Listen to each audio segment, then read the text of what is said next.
आज एक महत्वपूर्ण प्रकरण के साथ आप लोगों के सामने फिर से उपस्थित हुए हैं। आज का हमारा प्रकरण है जल। आज हम इस वीडियो के अंतर्गत जल के विभिन्न स्रोत और उसका उपयोग तथा जल के विभिन्न प्रकार, उसका संरक्षण आदि के बारे में इस वीडियो में विस्तार पूर्वक समझने का और उसको अध्ययन करने का प्रयास करेंगे। तो आइए शुरू करते हैं आज की वीडियो। जल, जैसा कि आप सब लोग जान ही रहे हैं, इसको और भी बहुत सारे नामों से जाना जाता है। जल के बहुत सारे पर्यायवाची हैं, जिसमें नीर, सलिल, वारि, तोय, अम्बु, पय, क्षीर, अमृत, जीवन, उदर और पुष्प मेघ या मेघ पुष्प आदि के नाम से इसे जाना जाता है। अंग्रेजी में इसे वाटर कहते हैं। पानी के नाम से भी हम लोग इसे जानते हैं। जल एक अमूल्य संसाधन है जो हाइड्रोजन के 2 परमाणु और ऑक्सीजन के 1 परमाणु से मिलकर बना होता है। या हाइड्रोजन के 2 परमाणु और ऑक्सीजन के 1 परमाणु जब आपस में जुड़ते हैं या मिलते हैं तो उससे जल का निर्माण होता है। हाइड्रोजन और ऑक्सीजन के परमाणुओं के आपस में मिलने से या उनके योग से बनने के कारण ही जल को यौगिक कहा जाता है। जल इतना महत्वपूर्ण है कि इसके बिना हम जीवन की कल्पना ही नहीं कर सकते। चाहे वो मनुष्य हो, चाहे वो जीव जंतु हो, चाहे वो वनस्पतियां हो, बिना जल के वह अपने जीवन को सुरक्षित नहीं रख सकता। इसीलिए कहा गया है कि जल ही जीवन है। हमारे आसपास जो जल मिलता है वह तरल रूप में, द्रव्य रूप में और गैस रूप में पाया जाता है। कहने का तात्पर्य जो जल है वह या तो तरल रूप में है, या वो ठोस रूप में है, या वह गैस के रूप में है। अगर कोई जल तरल रूप में है या द्रव्य रूप में है तो वो 2 तरह का हो सकता है। एक वह जल जो सरफेस वाटर और दूसरा है ग्राउंड वाटर। सरफेस वाटर में वह जल आता है जो जल भूतल पर पाया जाता है या जो जल पृथ्वी की सतह पर पाया जाता है। इसमें सभी प्रकार के महासागर, सागर, झील, झरने, नदियाँ, तालाब आदि इसके अंतर्गत आते हैं। ये सभी जल भूतल जल कहलाते हैं या इन्हें सरफेस वाटर कहते हैं। दूसरा जो द्रव्य जल में है वो है ग्राउंड वाटर। ऐसा जल जो भूमिगत होता है या ऐसा जल जो हमारी पृथ्वी के भूगर्भ में होता है, पृथ्वी के अंदर उसकी परतों में समाहित होता है। इसे हम भूमिगत जल या सरफेस वाटर कहते हैं। दूसरा है ठोस रूप में। ठोस रूप में जो जल है वह पहाड़ों पर ग्लेशियर के रूप में, हिमनदों के रूप में या बर्फ के रूप में हमारे पास या हमारे आस आसपास या पहाड़ों पर होता है। जैसे भारत में ससाइमी ग्लेशियर या सियाचिन ग्लेशियर, वहाँ पर बर्फ के पहाड़ पाए जाते हैं। तो पानी का एक रूप बर्फ के रूप में भी है, जिसे ठोस रूप कहते हैं। और तीसरा है गैस रूप। गैस रूप में पानी हमेशा भाप के रूप में होता है, बादलों के रूप में होता है। वो हमारे वायुमंडल में हवाओं में नमी के रूप में वह रहता है, गैस के रूप में। कहने का मतलब जो भाप के रूप में, वाष्पीकरण के रूप में जो होता है, वो हमारी हवा में नमी के रूप में और बादल के रूप में हमारे आसपास वह होता है। जल इतना महत्वपूर्ण है, ऐसा संसाधन है जो एक अमूल्य है, जिसका कोई मूल्य हो ही नहीं सकता, और जिसके बिना हम किसी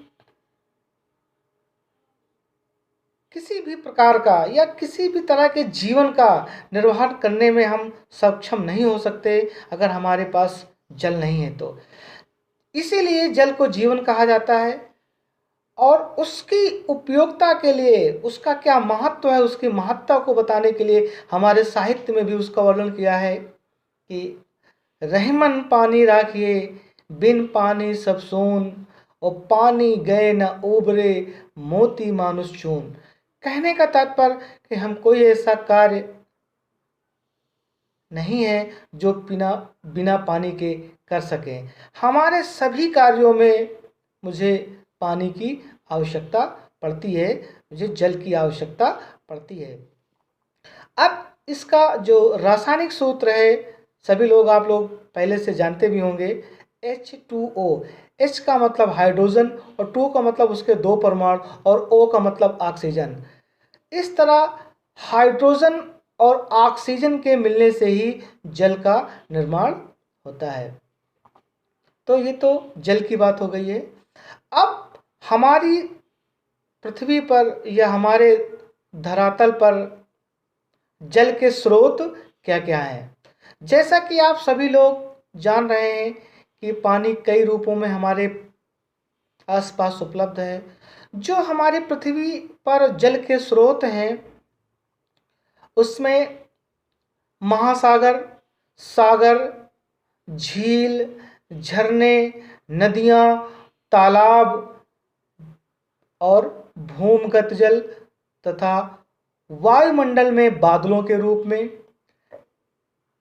वनस्पतियों में भी पानी के कुछ अंश समाहित होते हैं। यही सब पानी के स्रोत हैं। इनको अच्छे से समझने का हम प्रयास करेंगे। अब हमारे आसपास विभिन्न प्रकार के जल पाए जाते हैं। उन जलों को अच्छी तरह से समझने का प्रयास करेंगे। आइए उनके प्रकार पर एक नज़र डालते हैं। जैसे सादा जल, जिसे मीठा जल भी कहते हैं। अभी इनके बारे में बताएंगे कि ये क्या क्या होते हैं। सादा जल, कठोर जल, भारी जल, शोषित जल, लवणीय जल, जिसे खारा जल भी बोलते हैं, आसुत जल। इस तरह के जलों के बहुत सारे प्रकार हैं, उनके बारे में हम चर्चा करेंगे। तो सबसे पहले आइए हम जानते हैं कि सादा जल क्या होता है। ऐसा जल जिसमें टीडीएस का मतलब होता है टोटल डिसॉल्वेड सॉलिड, TDS। इसका मतलब होता है कि जल के अंदर खनिज लवणों की संख्या कितनी है या खनिज लवणों की मात्रा कितनी है, या हमारे जल में कितने प्रकार के खनिज मिले हुए हैं, उसे ही हम TDS कहते हैं। अब इसमें बहुत सारी चीज़ें घुली रहती हैं, जैसे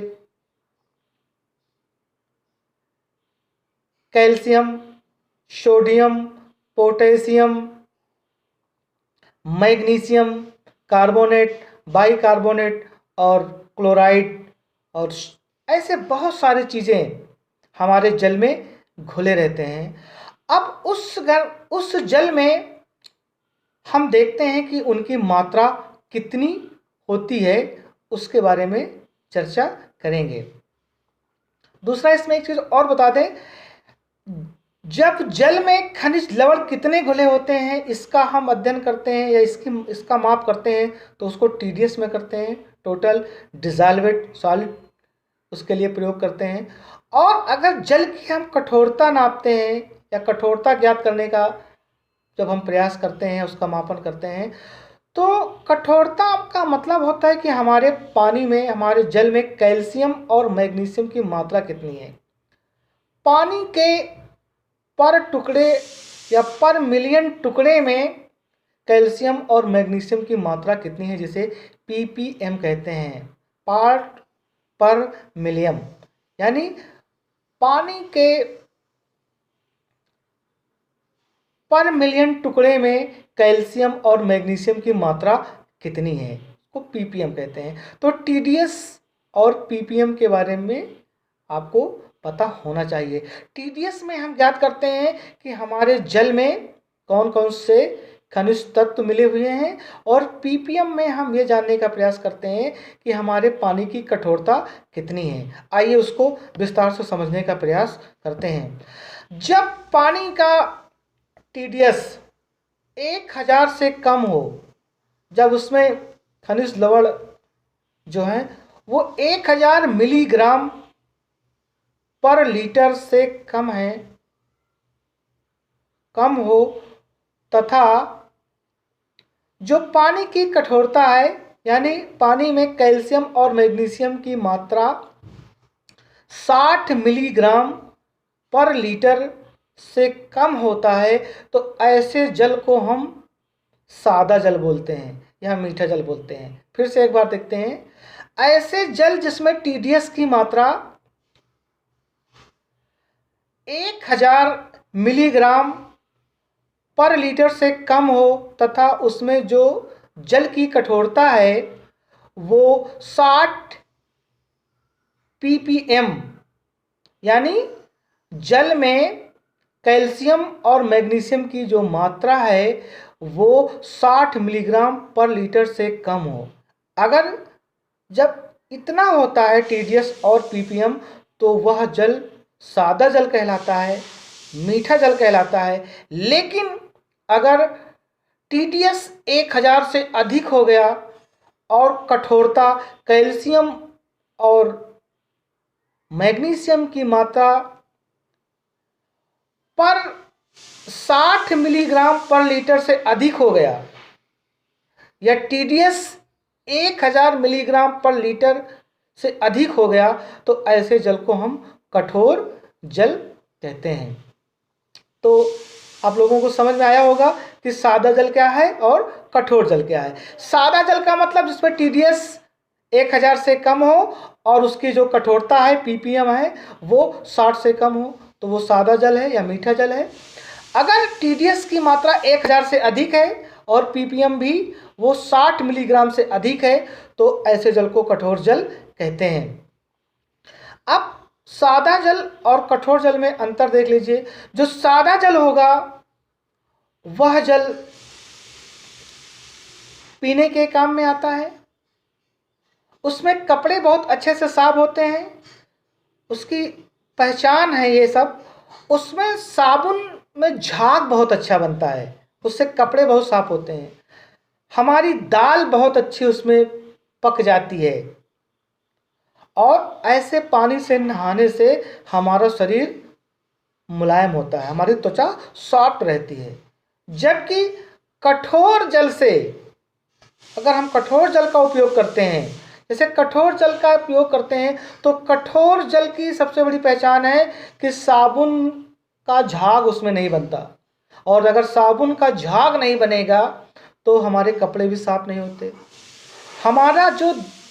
हमारी जो दाल है वो नहीं अच्छे से पक पाती कठोर जल के कारण। और भी बहुत सारी चीज़ें हैं कठोर जल से। कठोर जल से अगर हम नहाते हैं तो हमारी जो त्वचा है वो खुरदुरी हो जाती है, उसमें रूखापन आ जाता है। हम बालों में शैम्पू लगाते हैं तो उस पर झाग नहीं बनता है, तो हमारे बाल अच्छे से साफ नहीं होते। तो कठोर जल की ये पहचान होती है। तो मुझे अब ऐसा लगता है कि आप लोग सादा और कठोर जल की पहचान कर लेंगे। अगर किसी कारणवश मान लीजिए कि कठोर जल है, उसको सादा करना है, सादा या मीठे जल में परिवर्तित करना है, तो उसकी बहुत सारी तकनीक हैं। जैसे सोडियम कार्बोनेट, इसको लोग डिटर्जेंट में या साबुन में मिलाते हैं क्योंकि ये झाग देता है, ये कठोर जल की कठोरता को खत्म कर देता है। या नींबू या लहसुन से भी हम कठोर जल की कठोरता को स्थायी रूप से समाप्त कर सकते हैं। या ऐसे बहुत सारे और भी चीज़ें हैं जिससे हम जल की कठोरता को समाप्त कर सकते हैं, उसको आगे हम और समझने का प्रयास करेंगे। इजराइल इस मामले में भी बहुत आगे है, उसने एक जीप बनाई है। वो जीप क्या करती है, समुद्रों में चलती भी है, और उस जीप में एक संयंत्र लगा हुआ है जो समुद्र के खारे पानी को या कठोर पानी को वो क्या करता है, मीठे पानी में बदल देता है। अभी मोदी जी जब इजराइल के दौरे पर गए थे तो वहाँ के जो प्रधानमंत्री थे बेंजामिन नेतन्याहू, उनके साथ इस पर काम किया है और भारत इस पर काम कर रही है। एक ऐसी जीप है जिसकी कीमत लमसम 71 लाख रुपए है, और वो 20,000 लीटर पानी प्रतिदिन जो कठोर जल है, जो खारा जल है, उसको मीठे जल में बदल देती है। तो अब आप सादा जल और कठोर जल के बारे में समझ लिया होगा। जो सादा जल है वो हमारे नहाने के काम में, पीने के काम में आता है, और हमारे कृषि के भी काम में आता है। उस पर हमारे कपड़े अच्छे से साफ़ होते हैं, हमारी त्वचा अच्छे से साफ़ होती है, सॉफ्ट भी रहती है, मुलायम भी रहती है, और हमारी दाल भी अच्छे से पक जाती है। और कठोर जल में ये सारी चीज़ें नहीं होती हैं कठोरता के कारण। अब अगला हम जो जल पढ़ेंगे वो जल पढ़ेंगे शोधित जल।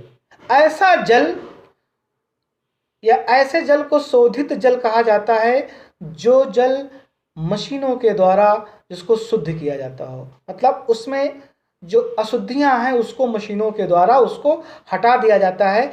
या उसमें मशीनें भी हो सकती हैं, और कुछ दवाइयों के द्वारा उसमें जैसे क्लोरीन है, पोटेशियम परमैंगनेट है, फिटकरी है, और ब्लीचिंग पाउडर है, इनका इस्तेमाल करके और कुछ मशीनों के द्वारा उसको हम शुद्ध कर देते हैं, उसकी अशुद्धियों को हटा देते हैं। तो ऐसे जल को शोधित जल कहते हैं। अगला जल है आसुत जल। ऐसे जल को आसुत जल बोलते हैं जो जल आसवान विधि से शुद्ध किया गया हो। ऐसे जल में एक बड़े से पात्र में पानी को भरकर एक आग के ऊपर रख दिया जाता है, और उस पात्र को पूरी तरह से ढक दिया जाता है। उसमें एक नली लगा दी जाती है, और नली को फिर एक पाइप के सहारे उस नली को फिर एक पात्र से जोड़ दिया जाता है, और भाप बनकर जो पानी ऊपर उड़ता है वही पानी फिर वो भाप के रूप में नली के द्वारा हमारे पात्र में पहुंचता है। ये दुनिया का सबसे शुद्ध पानी माना जाता है।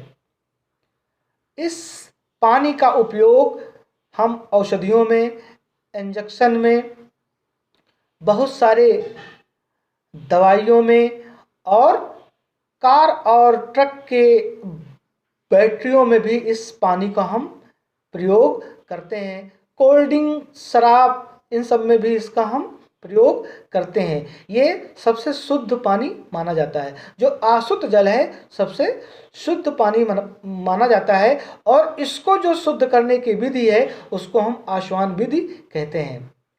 बाद में इस आसवान विधि पर हम एक वीडियो बनाएंगे अलग से। फिर अगला जो जल है वो है लवणीय जल या खारा जल। ऐसा जल जिसमें खारा बहुत हो। तो आप लोग जानते हैं कि समुद्र का जल बहुत खारा होता है। क्यों खारा होता है?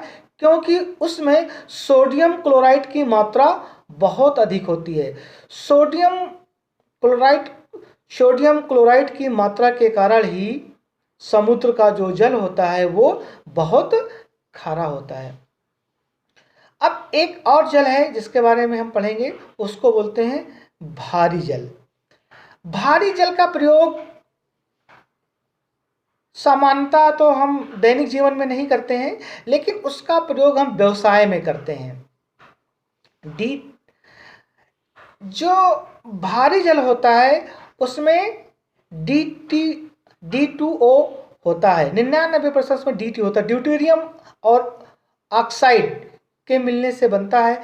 ऐसा प्रयोग जो नाभिकीय संयन और नाभिकीय विखंडन में न्यूट्रॉनों को अवशोषित करने के लिए या ठंडक करने के लिए उसका प्रयोग हम करते हैं, या हवाई जहाज़ के इंजनों में भी इसका हम प्रयोग करते हैं। तो कहने का मतलब इसका अधिकतर उपयोग हम व्यवसाय में ही हम करते हैं। इस तरह से आप लोगों ने विभिन्न प्रकार के जल के प्रकार देखे, जिसमें सादा जल, कठोर जल, भारी जल, लवणीय जल। अब हम लास्ट में एक और जल पढ़ते हैं, पेयजल। पेयजल जो हम लोग पीते हैं पानी, जो खारा पानी तो पी नहीं सकते, तो हम लोग सादा पानी ही, मीठा पानी ही पीते हैं, जो नदियों में, तालाबों में, झरनों में और भूमिगत के रूप में मिलता है। लेकिन इसमें सभी तरह का जल क्या पीने योग्य है या नहीं है, इस पर हम चर्चा करेंगे।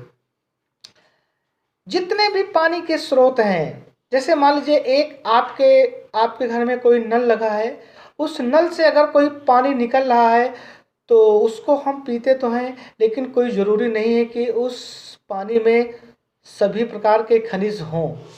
हमारे बॉडी को खनिजों की भी आवश्यकता होती है और पानी की कठोरता की भी आवश्यकता होती है, लेकिन उसकी एक सीमा है। अगर उस सीमा के अंदर में है तो वो मेरे लिए अच्छा है, अगर उस सीमा से अधिक हो गया तो वो मेरे लिए नुकसानदायक है। जैसे कैल्शियम से हमारे हड्डियां मजबूत होती हैं, हमारे दांत चमकीले होते हैं, हमारे शरीर के लिए महत्वपूर्ण है। मैग्नीशियम हमारे शरीर में मांसपेशियों में वृद्धि करता है, हमारे विकास में भी सहायक है। इसकी अगर कमी हो जाती है, तो जैसे मैग्नीशियम की कमी हो गई तो हमारे बाल झड़ने लगते हैं। लेकिन अगर इसकी अधिकता हो गई हमारे भोजन में या हमारे पीने में, पानी में, तो वो क्या करता है, हमारे शरीर में शुष्कता पैदा कर देता है, रूखापन पैदा कर देता है। तो इसका एक जो निश्चित अनुपात है वो होना चाहिए। जैसे पीने के पानी में TDS 50 से 1000 मिलीग्राम पर लीटर होना चाहिए, और जो ppm है वो 60 मिलीग्राम प्रति लीटर से कम होना चाहिए। समझ में आया? अगर ऐसा नहीं है, इससे ज़्यादा है, तो वो जल भी मेरे लिए नुकसानदायक है। आप लोग आजकल देखते होंगे कि बोतल बंद पानी का बहुत प्रचलन हमारे आसपास है। हम लोग बोतल बंद पानी पीते हैं, खूब यूज़ करते हैं। आप लोगों ने बिसलेरी का नाम सुना होगा, जो पार्ले की एक कंपनी है मुंबई में, वो बनाती है। एक बिसलेरी नाम के एक वैज्ञानिक थे, उन्होंने ही इसका आविष्कार किया था। इसका मुख्यालय मुंबई में है। पानी की बोतल में 2 चीज़ें लिखी रहती हैं। पानी की गुणवत्ता को मापने के लिए भारत में BIS एक संस्था है जो उस पर काम करती है। तो जो BIS है उसकी गुणवत्ता को मापने का काम करती है। वो आप लोगों ने देखा होगा कि जब हम कोई पानी खरीदते हैं तो वो पानी 2 तरह का होता है, या तो ड्रिंकिंग वाटर होता है या तो मिनरल वाटर होता है। दोनों में अंतर है। अगर किसी बोतल के ऊपर IS 14543 IS 14543 अगर लिखा है बोतल पे, तो वह पानी ड्रिंकिंग वाटर है। और अगर किसी बोतल में IS 13428 लिखा है, IS 13428 अगर लिखा है, तो उस बोतल का जो पानी है वो मिनरल वाटर है। ड्रिंकिंग वाटर और मिनरल वाटर में अंतर है। ड्रिंकिंग वाटर में एकदम सॉफ्ट पानी होता है, उसमें हो सकता है उसमें जो पिए तो जा सकते हैं, लेकिन उसमें मिनरल्स नहीं होते हैं। लेकिन जो मिनरल्स वाटर होते हैं उसमें बहुत सारे मिनरल्स बनाए जाते हैं, उसके अंदर मिलाए जाते हैं, जैसे सोडियम है, पोटेशियम है, सोडियम बाइकार्बोनेट है, और कैल्शियम है, मैग्नीशियम है, और क्लोराइड है। इनकी एक निश्चित मात्रा उसमें मिलाई जाती है, और उसमें इस चीज़ों का भी जो TDS और ppm का भी ख्याल रखा जाता है। साथ में जो पानी का pH मान है वह 7 से अधिक या कम नहीं होना चाहिए। कहने का मतलब, अगर कोई पानी उसका pH मान 7 से कम है, जो pH मान होता है वो 1 से लेकर 14 तक होता है। अगर किसी तरल पदार्थ का pH मान 7 से कम है तो वो अम्लीय होगा, और अगर 7 से अधिक है तो वो क्षारीय होगा। लेकिन अगर वो 7 है तो उदासीन होगा, न वो अम्लीय होगा और न वो क्षारीय होगा। तो हमारा जो जल है, हमारा जो ड्रिंकिंग वाटर है, वो हमेशा क्षारीय होता है, उदासीन होता है। और उसका पीने का जो पानी है वह ना अम्लीय होता है, ना वो क्षारीय होता है, वो उदासीन होता है। तो जो पानी होता है उसका जो pH मान होता है वो 7 होता है। तो इस तरह से हम लोग पहचान कर सकते हैं कि कौन सा पानी ये ड्रिंकिंग वाटर है और कौन सा पानी मिनरल वाटर है। हमारे नलों से निकलने वाला पानी ड्रिंकिंग वाटर भी हो सकता है और मिनरल वाटर भी हो सकता है। ड्रिंकिंग वाटर में हो सकता है कि पानी तो शुद्ध होगा, लेकिन हो सकता है उसमें खनिज तत्व ना हो। लेकिन अगर मिनरल वाटर है तो उसमें निश्चित ही खनिज तत्व होते हैं, यही उसकी पहचान है। बोतल का पानी खरीदते समय इन चीज़ों का ध्यान रखना चाहिए कि उसमें जो BIS का एक मानक है, जो मानक उसमें कोड लिखा है, अगर उसमें वो कोड लिखा है तो ड्रिंकिंग वाटर है, अगर दूसरा कोड लिखा है तो वो मिनरल वाटर है, उसको देख के ही खरीदना चाहिए। अगला है, ये तो पानी के प्रयोग हो गए।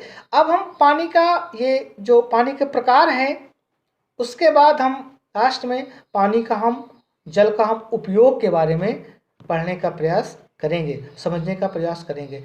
दैनिक जीवन में हम सभी कार्यों में अपने जल का प्रयोग करते हैं। जल के बिना जीवन असंभव है, उसकी हम कल्पना भी नहीं कर सकते। धरातल पर सभी जीवों के लिए, सभी प्राणियों के लिए, चाहे वो मनुष्य हों, चाहे वो जीव जंतु हों, चाहे वो कीड़े मकोड़े हों, चाहे वो वनस्पतियाँ हों, सभी के लिए जल अति आवश्यक है, इसीलिए इसे जीवन कहा गया है।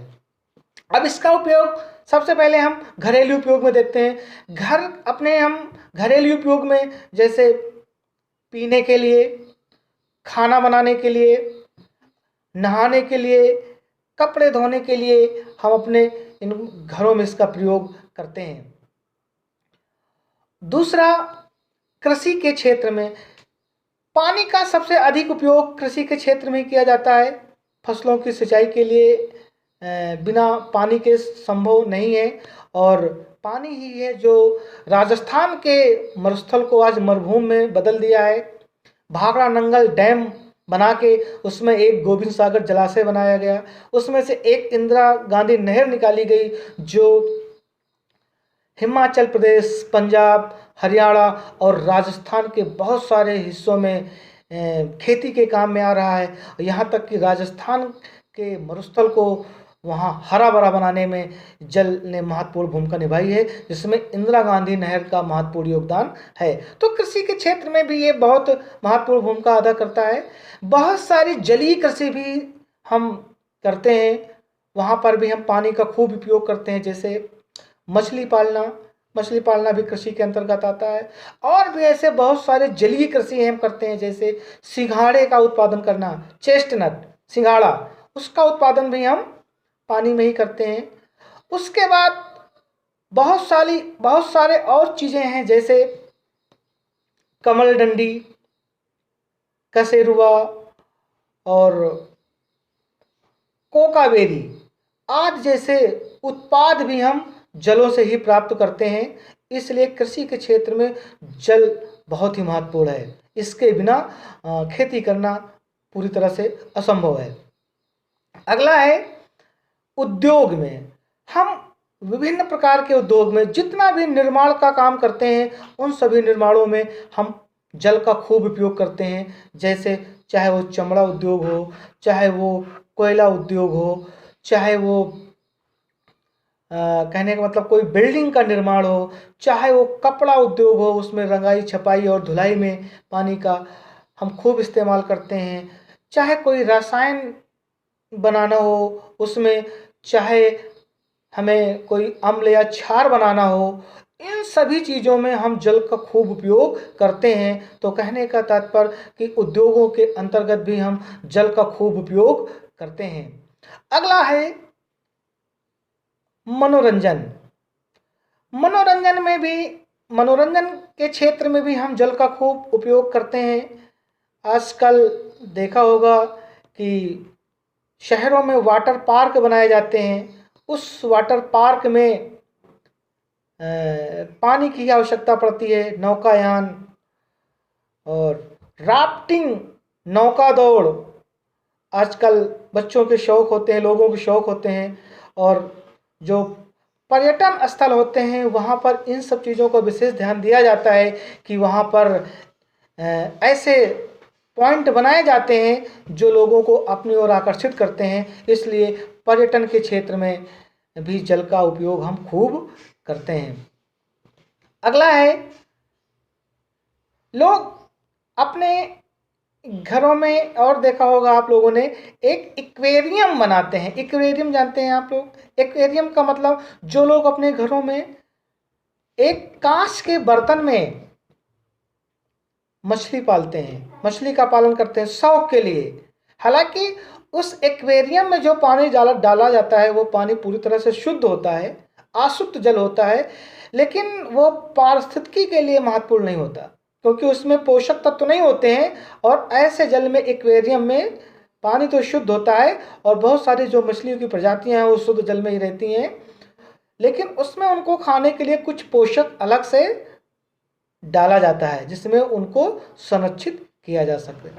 ऐसे बहुत सारे कार्यों में, पेय पदार्थ बनाने में, ऐसे बहुत सारे कार्यों में, शराब बनाने में और उद्योगों में या और भी बहुत सारी चीज़ों में, जैसे अपने आसपास हम कोई घर बना रहे हैं, कोई बिल्डिंग बना रहे हैं, इन सभी चीज़ों में हम बहुतायत पानी का उपयोग, जल का उपयोग खूब करते हैं। इसलिए बिना जल के हम जीवन की कल्पना ही नहीं कर सकते। जल हमारे लिए बहुत महत्वपूर्ण है और हम सभी को इसको सुरक्षित भी करना चाहिए, संरक्षित भी करना चाहिए। अनावश्यक इसका प्रयोग नहीं करना चाहिए। तो आइए थोड़ा से जल के संरक्षण पर भी हम कुछ चर्चा कर लेते हैं। जल संरक्षण अधिनियम 1974 में बना है, जिसके अंतर्गत हम जल को कैसे सुरक्षित रख सकते हैं, उसको प्रदूषण से बचा सकते हैं, उसका किस तरह से उस प्रदूषण को निवारण कर सकते हैं, कैसे उसको सुरक्षित रख सकते हैं, कैसे उसका हम पुनः चक्रण कर सकते हैं। दैनिक जीवन में हम लोग बहुत सारे गलत तरीके से हम जल का इस्तेमाल करते हैं। अनावश्यक तरीके से पानी को हम बर्बाद करते हैं। तो आप सभी लोग ये सुनिश्चित कर लें कि जल का एक सीमित भंडार है। एक दिन ये सब खत्म हो जाएंगे और आने वाले समय में 2050 तक एक बड़ी संकट के रूप में जल संकट हमारे सामने मौजूद होगा और उस समय पे हमारे पास कोई दूसरे रास्ते नहीं होंगे। तो अभी भी समय है, जल को हम बचाएं, उसको बचाना सीखें, उसको पुनः चक्रण करना सीखें।